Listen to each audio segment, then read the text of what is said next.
Más y Mejores Empresarios, el podcast de AGE Uruguay que busca ayudar a construir, impulsar y fortalecer la nueva generación de empresarios de nuestro país y, por qué no, del mundo.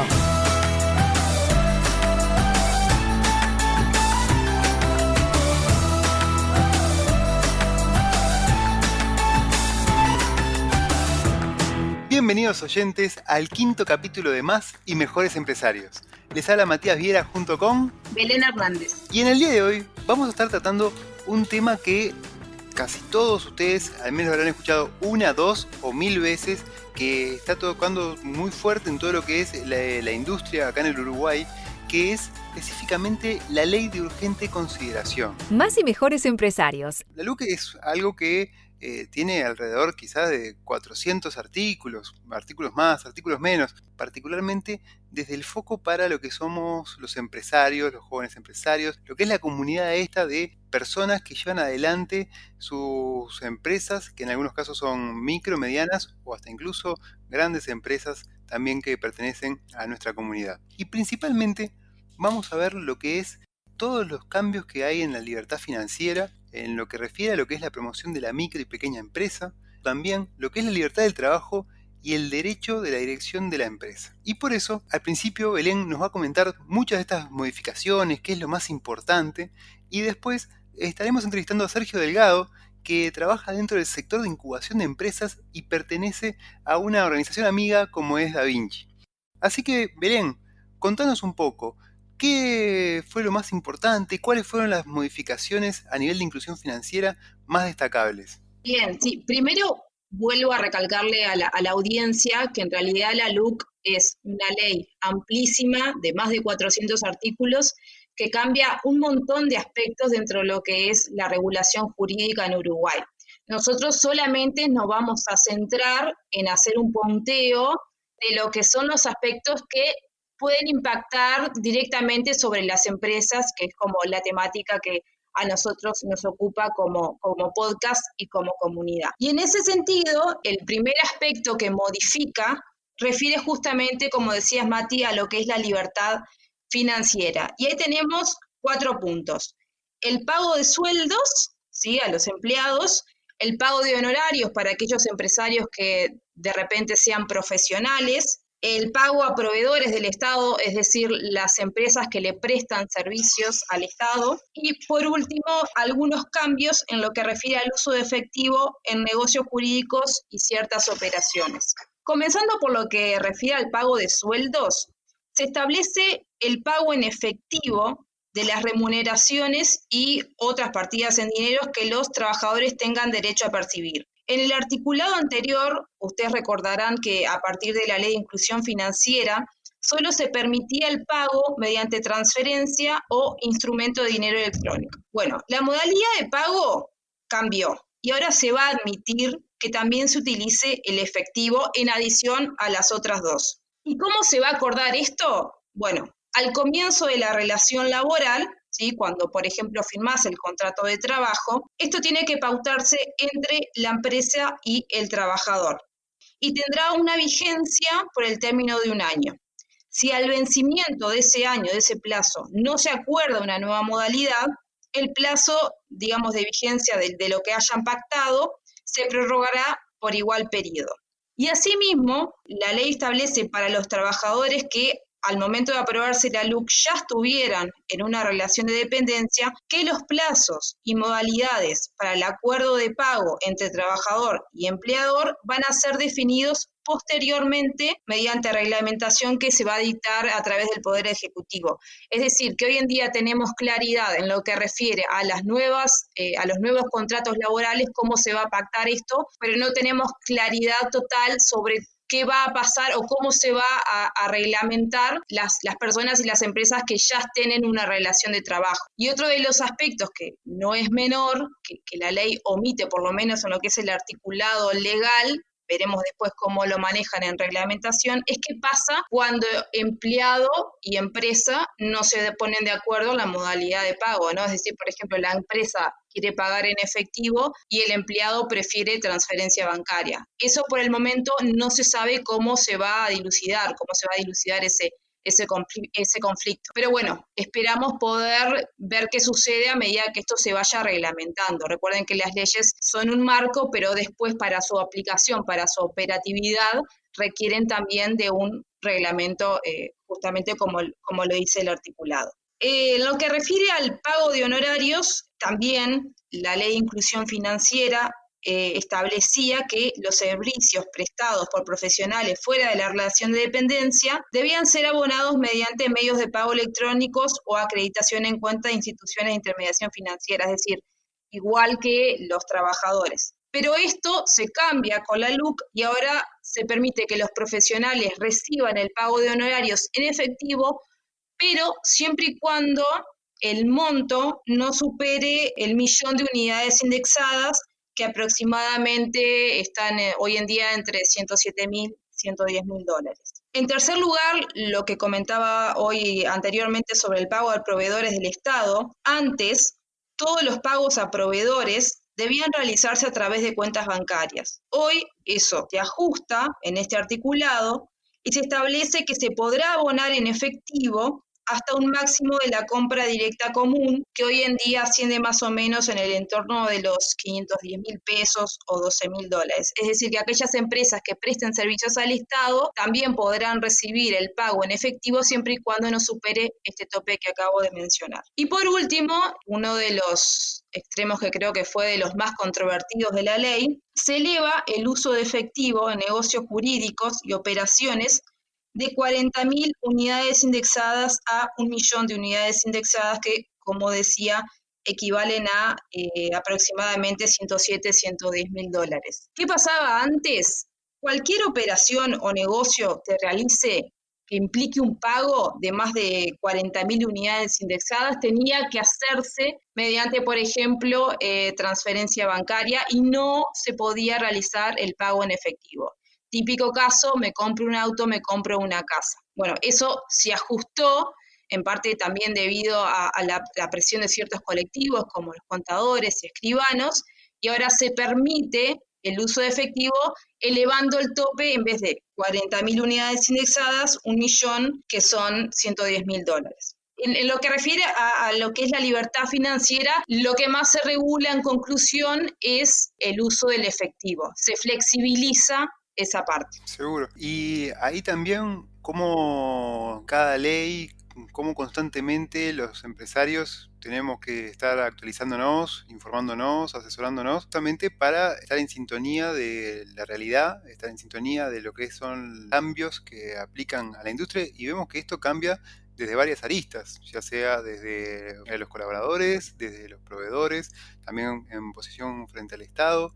Y es importante esto de estar siempre actualizado de forma constante, porque si no, estás perdiendo competitividad. Y acá vemos que hay muchos cambios que se están avecinando a través de la LUC, y parte de esos cambios también afectan a lo que es la micro y pequeña empresa. ¿Qué nos puedes decir sobre eso, Belén? Sí, en realidad lo que es, hay un capítulo, el quinto, que se llama Promoción de micro y pequeñas empresas, que en realidad va dirigida a las famosas empresas del literal E, y refiere principalmente a aspectos fiscales o tributarios. Lo que hace la LUC es facultar al Poder Ejecutivo a adecuar el pago del IVA mínimo que le es aplicable a estas empresas, atendiendo a la naturaleza de las actividades que realizan, a los montos de ingresos, al número de dependientes y otro tipo de factores.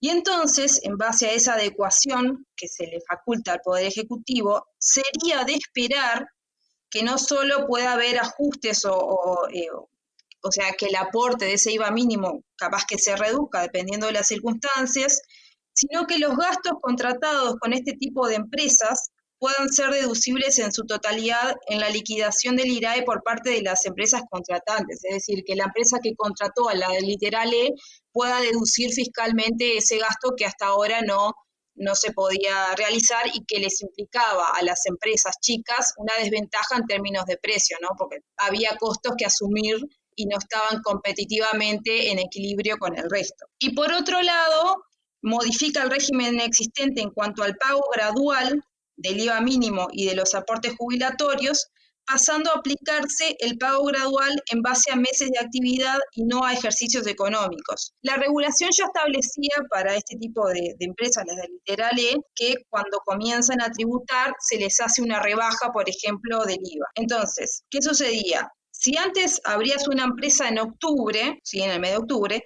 ese descuento inicial del 75% sobre el IVA mínimo en el primer ejercicio solo lo podías gozar hasta diciembre, porque se calculaba por ejercicio y no por mes. Bueno, eso ahora cambia, porque se cuenta justamente cada 12 meses, y voy a poder gozar de ese beneficio completo desde octubre que abrí la empresa hasta octubre del año siguiente, y así consecutivamente. Pero la particularidad es que este beneficio va a aplicar no a las empresas, por ejemplo, que se constituyan ahora o que se inscriban ahora en DGI, sino para las que inicien actividades a partir del 1 de enero del 2021. O sea que es un beneficio que está por venir todavía y que no es aplicable al momento. Esos son como los 3 cambios principales en lo que refiere al fomento de las micros y pequeñas empresas, y como ven, digamos, van por la línea más bien tributaria y no flexibilizaciones de tipo legal o de otro. Y después también tengo entendido que uno de los cambios más importantes y que también modifica bastantes temas estructurales es lo que es el tema de la libertad del trabajo, o también considerando que tenemos oyentes de Argentina, de la comunidad de UNAGE de Argentina también, como hablamos de huelgas o piquetes. ¿Cómo son los cambios sobre este tema? Sí, acá lo que hace la LUC, otro punto que fue bastante controvertido, es regular de forma indirecta el derecho a huelga, conocido derecho a huelga que tiene carácter constitucional. Y lo que dice, se los voy a leer porque es muy aclarativo. El Estado garantiza el ejercicio pacífico del derecho de huelga, el derecho de los no huelguistas a acceder y trabajar en los respectivos establecimientos y el derecho de la dirección de las empresas a ingresar a las instalaciones libremente. Entonces, ¿qué sucede con esto? Tiene 2 consecuencias prácticas. Por un lado, la derogación del decreto que regía hasta el momento y que regulaba las ocupaciones en los lugares de trabajo y en el sector privado, y además también la prohibición de los piquetes que impidan la libre circulación de personas, bienes o servicios con carácter en general. Es decir, la LUC trata de poner en equilibrio no solo el derecho de huelga, que por supuesto existe y los trabajadores tienen toda la potestad de ejercerlo, sino también el derecho de los trabajadores que no quieren hacer huelga, quieren trabajar, y el derecho de propiedad de los empresarios o de los dueños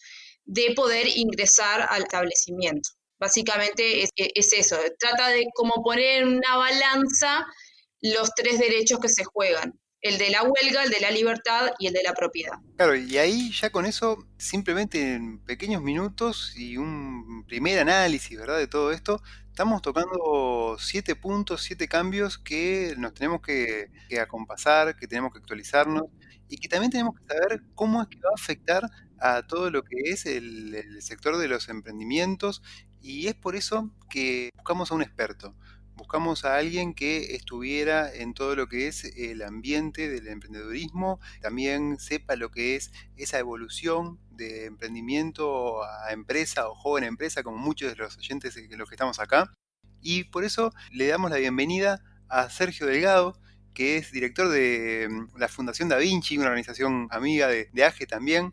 Él es facilitador de la red también de incubadora SLAT y es consultor de apoyo al emprendimiento. Tiene un MBA, la Business School de la Universidad Católica, además es magíster de ética por la Universidad de Deusto, es psicólogo, licenciado en gestión humana y relaciones laborales y además es profesor adjunto de UCU. Así que es un enorme placer tener a Sergio Delgado acá con nosotros. Sergio, ¿cómo estás? Bien, muchas gracias Matías por la invitación. Belén, gracias. Contanos un poco acerca de Fundación Da Vinci y las actividades que realizás habitualmente. Bueno, bárbaro, mirá, la fundación es una evolución de lo que fueron los movimientos Montevideo Valley o Montevideo Valley y Open Coffee Club, que se desarrollaron por allá tempranos el 2000, donde se juntaron, por un lado, el movimiento Montevideo Valley a lo que eran webmasters y personas interesadas en negocios en Internet, desde consultoría SEO hasta rentabilización con publicidad en redes de blogs, hasta lo que podían ser las proto aplicaciones. Y por otro lado, el movimiento Open Coffee Club, que juntaba más gente del palo de ingeniería y que estaban teniendo sus software factories, o algunos de ellos, como Conrado Viña, que estaba desarrollando algunos productos, y otras tantas personas más, éramos más de 30. Y bueno, y eso fue mutando, se fueron haciendo diferentes iniciativas focalizadas en lo que tiene que ver con nuevos negocios y negocios basados en las tecnologías de la información y la comunicación, y así llega de que un grupo de personas decidimos como darle cierta continuidad a eso, y es que se configura y se conforma la fundación como tal, ¿no? Eso sucedió en 2014, y bueno, y desde allí estamos operando como una organización con persona jurídica que tiene varias unidades que tratan de hacer cumplir el propósito de la organización, que es expandir y fortalecer la cultura emprendedora. Y lo hacemos a través de la unidad incubadora, que se llama Da Vinci Labs, AHK, porque la incubadora está cogestionada con la Cámara Uruguaya-Alemana de Comercio e Industria, que para nosotros fue un hito importantísimo de este año, del año COVID, y ahí lo que hacemos es acompañar a personas, a equipos y a negocios para que puedan fortalecer y escalar su modelo. Obviamente que acompañamos a negocios con validación técnica y comercial, no tenemos ningún programa dirigido a personas que tengan ideas de negocio, pero aquí en el ecosistema local hay muchas organizaciones que trabajan, ¿no?, en lo que es la etapa de ideación. Y también tenemos una unidad de editores donde producimos o acompañamos diferentes publicaciones que tengan que ver con nuestro propósito. Así tenemos lanzados 3 libros en formatos físicos y otra serie en formatos digitales. El que más satisfacción nos ha dado es Fundadores.uy, Fundadores UI, el cual recoge la historia de 12 empresarios uruguayos vinculados con las tecnologías de la información. Ahí está, por ejemplo, uno de los fundadores de Pedido Ya, Álvaro García, está uno de los fundadores de Ironhide Game Studio, uno de los estudios de videojuegos que tienen un gran renombre. Incluso ahora creo que lanzaron su juego en las consolas de Nintendo Switch, el Kingdom Rush, y así 12 jóvenes uruguayos, que ninguno fue una gripe de aquel momento. Ese libro se lanzó hace 5 años, y hoy en día están todos activos, muchos de ellos con varios exit arriba de empresas, y también participando en la comunidad como o inversores ángeles o como miembros de board de asociaciones y demás. Y las otras unidades que tenemos es la de actividades, donde generamos una serie de actividades a lo largo del año. Ahora estamos corriendo unas 4 aproximadamente. Emprender sin Fronteras, que acompañamos a inmigrantes en Uruguay que están emprendiendo. Tenemos 6 nacionalidades y 52 participantes. Un programa de mentorías que le llamamos PM0, que AGE nos está acompañando. Y la última unidad es la unidad de academia, donde tenemos una serie de cursos asincrónicos en una plataforma de e-learning. Comentabas de Fundadores UI y mencionabas a Álvaro Azofra. Álvaro es socio de AGE, y también, si mal no recuerdo, yo casi seguro que lo leí ese libro, y puede ser que Pablo Huela también perteneció a lo que fue esa redacción, esa editorial. Exacto, sí, estamos hablando de AGE. Pablo Huela, por supuesto que más que archi conocido, Pablo es uno de los 12 que participó en las entrevistas y cuenta su derrotero emprendedor desde el diseño de logos de algunos restaurantes conocidos, hasta lo que fue Pimod, y por ahí un poco más llegamos, ¿no? Porque este libro ya va a tener 5 años, ¿no?, de lanzado. Hay 3 impresiones, pero no se actualizó la información para justamente dejarlo como un testimonio de un corte de tiempo especial, de mucha efervescencia, de lo que tiene que ver con las posibilidades que las tecnologías de la información dan a emprendedores, que quizás en otro contexto histórico no se lo podía ofrecer. Esto de que en Uruguay no se puede, este libro es un testimonio de que sí se puede, con picardía, con la caja negra que es la personalidad y de cada uno de nosotros. Es posible, ¿no? Entonces, es un libro que está gratuito en su formato digital, justamente en la página fundadores.uy, y también en su versión completa en inglés, funders.uy también. Y parte de ese sí se puede es toda la comunidad de jóvenes empresarios que están escuchando este podcast, de acá de Uruguay, de Argentina y de otros países también, que saben y que han vivido todo ese aprendizaje y toda esa evolución hasta estar al hoy por hoy. Y ya adentrándonos en el tema, es que te quería consultar acerca bueno, de estos cambios que comentaba Belén al principio del episodio. Bueno, ¿qué cambios te parece que fueron los más relevantes que van a afectar a lo que son las empresas y emprendedurismo a nivel de la LUC? Bueno, me parece que también tenemos que valorar el derecho positivo y las normas en su justa medida, ¿no? Creo que pueden estar obstaculizando o estimulando, más nunca determinando lo que puede ser el surgimiento de nuevos negocios, o quizás incluso el propio crecimiento o expansión. Así vemos en algunos contextos donde hay quizás regulaciones adversas, el surgimiento de cuestiones increíbles, o a veces donde hay una regulación muy favorable, no hay una tasa, digamos, de crecimiento interesante. Yo creo que no tenemos que ser positivistas, legalistas, en el sentido de que la ley va a regular hasta nuestras últimas conductas, porque eso me parece que sería más una especie de programación humana vía ley que no existe. Pero, sin lugar a dudas, es un dato de lo que los psicólogos llamamos, en nuestras teorías ecológicas, de macrocontexto o de mesocontexto, que obviamente están ahí y es un dato importante y pueden estar obstaculizando o estimulando determinadas conductas, y cuando hablamos de emprendimientos y de empresas, conductas que llevan a crear una empresa o a mantener una empresa o decidir expandir esas operaciones. Entonces, démosle a la ley como ese justo lugar en la estantería de lo que después va a ocurrir en la realidad o en las decisiones de las personas. Luego, me parece que la LUC es una cuestión variopinta, que venía acompañada obviamente en el paquete de la propuesta de un nuevo gobierno que hoy efectivamente está en el Ejecutivo, y bueno, y también obviamente con el respaldo en lo que tiene que ver el Legislativo, y tiene cosas muy interesantes y otras que son debatibles, ¿no? Por ejemplo, me parecen muy interesantes algunos beneficios vinculados a los literal E, que estaba detallando muy bien Belén, la flexibilidad en algunos casos para lo que pueden ser transacciones, y ahí quizás entramos en el debate de la protección de bienes colectivos, ¿no? Como puede ser evitar lavado de dinero, o evitar digamos, operaciones que no facturen al fisco, y eso significa que no se devuelva a la sociedad parte de lo que esas actividades están produciendo. Entonces ahí ya entramos como en un debate más filosófico y sociológico de la conveniencia, ¿no? Lo mismo en el caso del derecho de huelga, ¿no? Si uno tiene el paradigma de que las partes son iguales, y ahí básicamente lo que va a privilegiar, y acá me meto con ética, es el principio de autonomía, ¿no? Entonces, en la medida que vos estés convencido que el principio de autonomía es el que va a llevar a la felicidad en una sociedad, vas a decir, bravo, las partes se ponen de acuerdo. Pero si vos tenés otro paradigma, que es el de la asimetría de poderes y de relación, de decisiones, vas a decir, bueno, tendría que primar también el principio de beneficencia, no solo la autonomía. El principio de beneficencia básicamente lo que dice es que hay que cuidar a la parte que podría ser más vulnerable. No es que lo sea siempre, y no es que hay que tratar a esa parte, en este caso los trabajadores, como una cuestión de una incapacidad, sino que a lo largo de la historia y a lo largo de los tiempos se ha visto que si un colectivo no genera determinadas garantías para proteger a esas poblaciones más vulnerables, pueden haber abusos, pueden haber picardías violentas de la otra parte que tiene una asimetría en la relación. Por eso te digo que ahí ya entramos a una discusión bien interesante, que más allá de ser una discusión político-partidaria, es una discusión filosófica y es una discusión ética. Claro. En base a estos cambios, vos, ¿qué porcentaje, digamos, ves que tiene de impacto positivo? Te lo hablo desde el punto de vista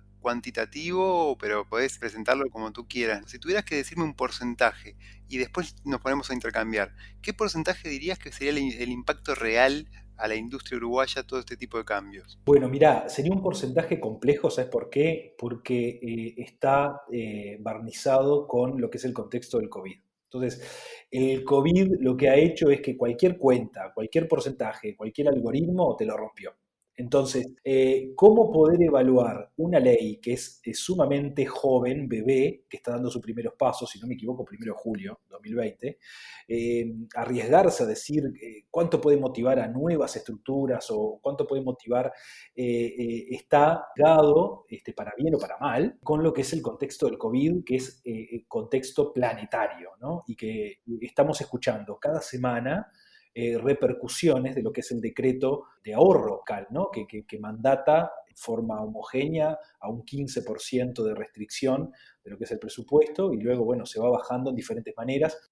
Y eso, junto a lo que es un contexto de presión económica, donde todos estamos ajustando el cinturón, más allá de que se pueden abrir oportunidades comerciales y conocemos casos que le va muy bien, pero la mayoría de los casos le está yendo muy mal, ¿no? Y basta tener algún conocido o amigo en el sector turismo o en el sector de alimentos o en el sector de entretenimientos presenciales para saber que está complicada, ¿no? Entonces, yo creo que el COVID hace generar como una pausa de estas posibles proyecciones. De nuevo, yo entiendo que hay una serie de medidas que son positivas, que estimulan, pero como tengo el convencimiento de que no hay una lógica determinante, no te puedo decir y arriesgarme, digamos, a un porcentaje. Sí reconozco de que hay normas que pueden estar estimulando. Incluso también una ley aprobada hace poquito en el anterior Ejecutivo, y con un amplio acuerdo de todos los partidos políticos, que fue la creación de la SAS,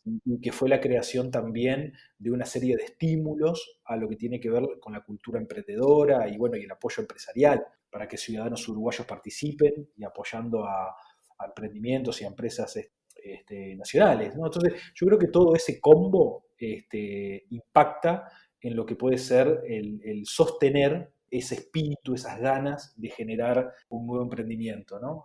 Como Belén describió un par de medidas. Entonces, para ti, digamos, el emprendedurismo, por decirlo de alguna forma, o el éxito del emprendedor va más en otros aspectos y no tanto en el contexto jurídico o positivo en el que se encuentre. Te consulto porque es muy común en Uruguay que gente diga, es muy difícil emprender, porque existen muchísimas trabas a nivel tributario y legal que le impiden a quien quiera, digamos, poner X negocio o lo que fuera, tener un éxito a corto o mediano plazo. ¿Vos lo ves de esa forma? ¿Lo ves como que no lo positivo o la parte legal tributaria no pesa tanto? Sin lugar a dudas pesa, pero pesa dentro de una ecuación más compleja, donde se pueden considerar otros elementos. Nosotros en la Fundación y a través de la incubadora trabajamos con emprendedores que están en etapas tempranas, ¿no? No trabajamos ni con spin-off de corporates o ya con empresas consolidadas. Entonces, nuestra experiencia está como en esa primer línea. Y en general, ahí nos contactamos con el empuje de la energía, de los sueños, y en poder transformar esas ideas en negocios que son dinámicos. Entonces, muchos de los emprendimientos que nosotros apoyamos no son emprendimientos de autoempleo, donde quizás en esa ecuación todo lo que tiene que ver con la carga fiscal o las estructuras jurídicas pueden pesar mucho y realmente pesan. Aquí nosotros, por ejemplo, estamos hablando de negocios que pueden escalar muy rápido. Estamos hablando quizás en periodos de entre 12 a 24 a 18 meses, que los hace quizás a veces volcarse hacia afuera y tener otro tipo de regulación, como puede ser una zona franca, o lo que puede generar quizás ir de manera muy liviana con estructuras jurídicas que tienen una tributación comparativamente baja, ¿no? Como puede ser una sociedad de hecho, una unipersonal, que nosotros siempre la desaconsejamos, pero en ese emprendedor que quiere optimizar costos, muchas veces a veces eligen por estructuras simples, pero que tienen un gran compromiso patrimonial, ¿no? Por ejemplo, el emprendedor en etapas tempranas no lo ve tan claro. Sí, quizás si estamos hablando de otro momento de empresarial, digamos. Comparto plenamente y además, bueno, por mi profesión me sucede que muchas veces después veo la otra cara y ahí de repente si tenías una sociedad de hecho o una estructura legalmente o jurídicamente un poco floja, es cuando impacta más y la persona al inicio normalmente no lo ve, probablemente o por desinformación o por X motivo, y es fundamental, y esto no me canso de repetirlo, por favor, que se asesoren antes de poner cualquier tipo de emprendimiento, ya sea un kiosco, lo que fuera, no importa, porque además, ¿qué le pasa al que es emprendedor de vocación, que probablemente después continúe con otros proyectos? Si creas de repente una sociedad de hecho o uno de estos vehículos que son más informales y en los cuales quedas atados patrimonialmente, después eso te puede perjudicar para el siguiente y así sucesivamente. Y no es la idea que uno, digamos, se encuentre después trabado de cierta forma por cuestiones jurídicas, ¿no? Es fundamental. Y te puedo asegurar que si haces las cosas bien al inicio, Si hoy o mañana tenés un problema, ya sea por divorcio con tu socio o lo que fuera, vas a estar mucho mejor parado para reconstruirte que si no lo pensaste desde el día uno. Sí, totalmente de acuerdo contigo, Belén. Y yo creo que ahí es el valor que podemos dar nosotros como instituciones que tenemos determinados dispositivos para acompañar a emprendedores. A veces los emprendedores dicen, bueno, ¿qué me puede dar una incubadora si yo más o menos tengo todo, sé de mi negocio y me las puedo arreglar? Y bueno, justamente esa persona o esa institución que te pueda acompañar en una etapa tan fermental, justamente suma en varios frentes. Y uno es ¿no? Poder generar una relación sólida y clara con tus socios es fundamental para los pasos que se vienen, más cuando estamos hablando, en nuestro caso, del apoyo de emprendimientos dinámicos, ¿no? Y que tienen una vocación de una escalabilidad y de una ampliación de la operativa con un multiplicador bastante importante, ¿no? Y cuando yo hablo de socios, es lo que generalmente nos sucede en los negocios que acompañamos, en la incubadora, y también ahí la chance de éxito aumenta, ¿no? Nosotros tenemos lo tenemos analizado y básicamente aquellos emprendimientos que nacen con un solo socio tienen 63% más de probabilidades de morir a los 3 años, ¿no? O sea que ese valle de la muerte aumenta cuando el emprendimiento es llevado por una persona, ¿no? Y cuando nosotros tenemos, al menos por nuestro historial y lo que analizamos, como que el número ideal está ahí entre 2 y 3, ¿ah? Donde también se reparten algunos perfiles que por la psicología también son estudiados, ¿no? Hay algunas propuestas que hablan del hacker, del hustler y de la sensibilidad estética y de diseño, ¿no? Que pueden estar estas 3 sensibilidades, la sensibilidad comercial, ¿no? Agresiva, expansiva, vendedora, la sensibilidad técnica, que sería el hacker, ¿no? Aquel que conoce de ese negocio, no hacker en el sentido de software, ¿no? Sino aquel que conoce íntimamente de, no sé, cómo desarmar un motor de un auto, ¿no? Esa es la sensibilidad técnica del negocio, sea cual sea el negocio. Y después la sensibilidad estética de diseño, pueden estar encarnadas en 3 personas, pueden estar encarnadas en 2 o en una, y en general hay un muy buen complemento cuando tenemos entonces esas sensibilidades aterrizadas en 2 o en 3 personas. Hay que verlo. Acá en Uruguay, por ejemplo, siempre digo, tenemos a Steve Wozniak, Steve Jobs, ¿no? Steve Jobs es el hustler, ¿no? Aquel que seduce ya con la mirada, las fotos, nomás que tenemos incluso viejas de ellos, Steve Wozniak centrado en la computadora, en la técnica, en las placas, y Steve Wozniak en la parte lo que es más expansivo, más agresivo, comercial, venta, marketing, bueno, que también él reunía la sensibilidad de diseño, y acá también lo podemos ver, analizar en otros, por ejemplo, la gente de Triolabs, ¿no? 3 socios que arrancaron, Pedido Ya, 3 socios, también ahí es interesante ver qué sensibilidad tenía cada uno, la gente de Ironhine Studio, 3 socios, ¿ah? Entonces, hay cosas interesantes que la psicología puede aportar, ¿eh? Esto de empresas y emprendedurismo no es solo patrimonio de contadores y economistas, sino que los psicólogos también nos metemos calladamente. Y seguro, y ahí empiezan a jugar tantos puntos de vista. Según tu opinión, ¿qué le está faltando o qué desde el punto de vista legal, o bueno, ya que estamos en este marco de la LUC, considerás que podría agregarse, complementarse para apoyar a esas empresas? Hablábamos que hay pila de dificultades, hay que motivar al sí se puede y seguro que sí se puede. Pero bueno, ¿qué considerás que habría que ir agregando o complementando a lo que ya hay hoy por hoy en la LUC y en toda la parte de emprendimiento desde el punto de vista legal? Bueno, desde el punto de vista legal, totalmente con honestidad, creo que estamos con una propuesta madura y completa. Obviamente que oportunidades para aumentar eficiencias pueden existir a nivel tributario. Tenemos una nueva estructura jurídica, bienvenida, por favor, del siglo XXI, que es las sociedades de acciones simplificadas, ¿no? Tenés las CSA y las SRL, una viene del siglo XVII, otra viene más atrás. Entonces, bienvenida a una estructura como las sociedades de acciones simplificadas, que igual aquí en Uruguay se han limitado algunas cuestiones que no la hace tan inflexible como puede ser en otros países que que ya tienen las SAS hace tiempo, pero tenemos esa nueva persona jurídica, tenemos estímulos desde el sector público, representados en Uruguay 21, sea para lo que tiene que ver captaciones de inversiones o salir hacia el mercado exterior, la Agencia Nacional de Desarrollo, tenemos la Agencia Nacional de Investigación. Creo que más que la LUC hoy en día, yo lo que diría es, por favor, Ejecutivo, tenga en cuenta que de no recortar el funnel de apoyo emprendedor en primeras etapas, ¿no? Porque esa entrada de los emprendedores que inician y esos subsidios y esos créditos blandos que se pueden brindar, como lo son el acceso a los capitales semillas o otro tipo de instrumentos más complejos, ¿no? que puede tener aquí en Uruguay la oferta del Estado, ¿no? De todos nosotros, posibilitan que después tengas un Triolabs, ¿no? Que la semana pasada cerró una empresa spin-off de ellos, que es Monkey Learn, una ronda de $2 millones, posibilita que uno de sus socios, que es Martín Alcalá, esté en una comisión honoraria de asesoramiento al Poder Ejecutivo, posibilita un pedido ya, posibilita un Ironhide Studio, etcétera, etcétera, etcétera, ¿no? A nivel de lo que es emprendedurismo.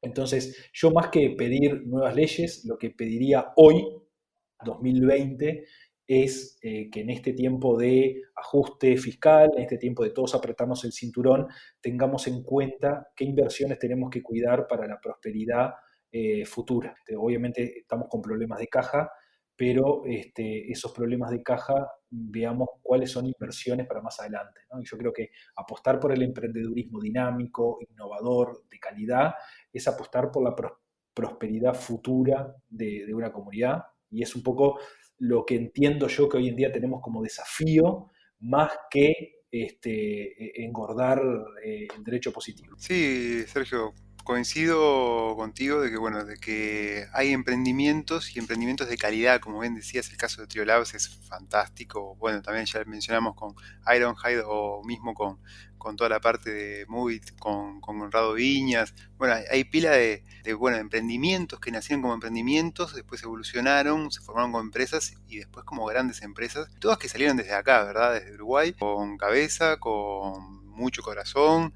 y sobre todo con preparación y, como decías, formando buenos equipos y creyendo en el sí se puede. Por eso creemos que es tan importante el apoyo que dan las organizaciones como Fundación Da Vinci y tantas otras que también se conocen del ecosistema uruguayo.